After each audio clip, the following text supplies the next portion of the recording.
Ranking Member Senator Kennedy for his opening remarks. Thank you, Madam Chair. I want to thank Senator Warren for calling this hearing. I want to thank all of you for being here. I know you're busy. We have several things going on this afternoon, so I may be in and out, but I want to stay as long as I can to hear your testimony. Let me make a couple of points. Number one, it is unthinkable to me that the United States Congress will not extend the debt limit.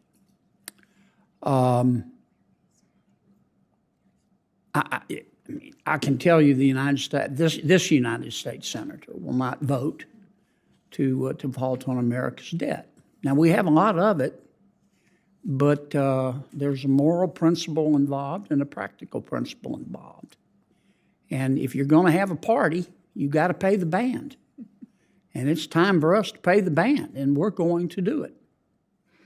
However, I think you will see some of us, including but not limited to the House Republicans, use this as an opportunity to talk about our rate of growth in spending and to talk about the rate of growth in our debt accumulation. And that's not unusual. Every time we have one of these disagreements in divided government over the debt ceiling and extending it, A, the debt ceiling's always extended, and B, there are always negotiations. So why is it important for the president and the Congress to sit down and talk about it? Well, a couple of reasons. I think many economists today are Keynesians, and as we all know, Dr. Keynes talked about the importance of deficit spending in government when you're in a recession, like the recession we had during the pandemic. The importance of government deficit spending to stimulate the economy, and it works. But some economists leave out the second part of what Dr. Keynes said. He said, when the recession's over, you pay the money back. And that's kind of an important part of the equation. So that's point two. Point three, why is it important that we have this discussion?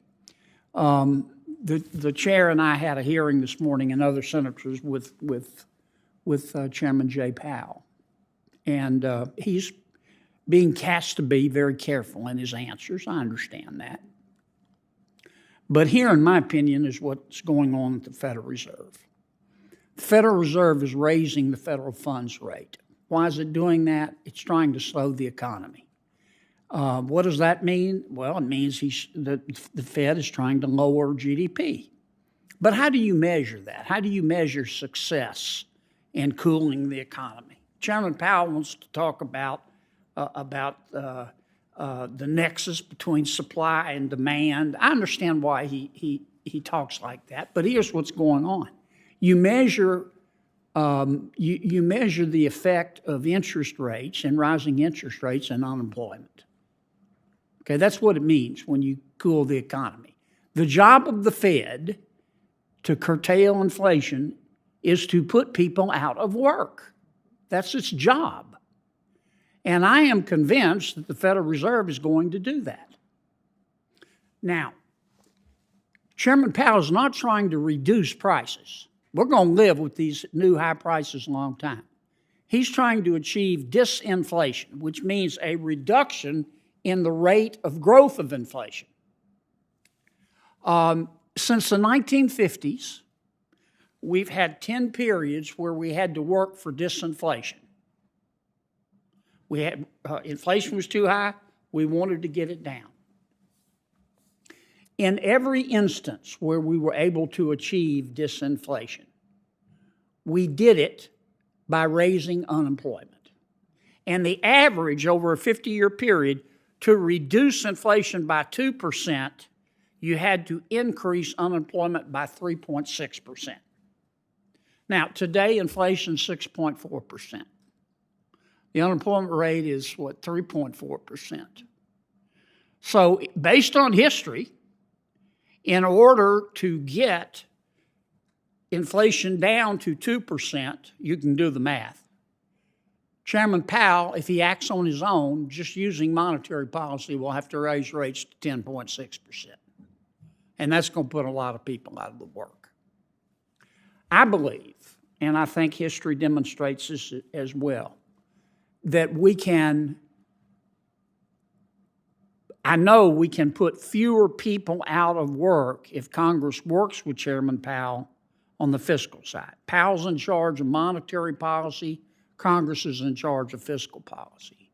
And I believe, as much as I'm sitting here, that if we can slow the rate of growth in spending and debt accumulation to stimulate the economy less, that's going to save a lot of people's jobs. And I guess the final point I'd make, Madam Chair, I don't believe this Federal Reserve is going to go down in history as the Federal Reserve that let inflation beat them. I don't. I think Chairman Powell is serious as 4 heart attacks and a stroke. And if he's got to raise those rates to 10.6%, he denies he might have to go that high, but history's not in his favor. He's going to do it. And that's going to hurt millions of Americans, as the chairwoman said, put people out of work. Congress can save a lot of those jobs if we act on the fiscal side. Thank you, Madam Chair.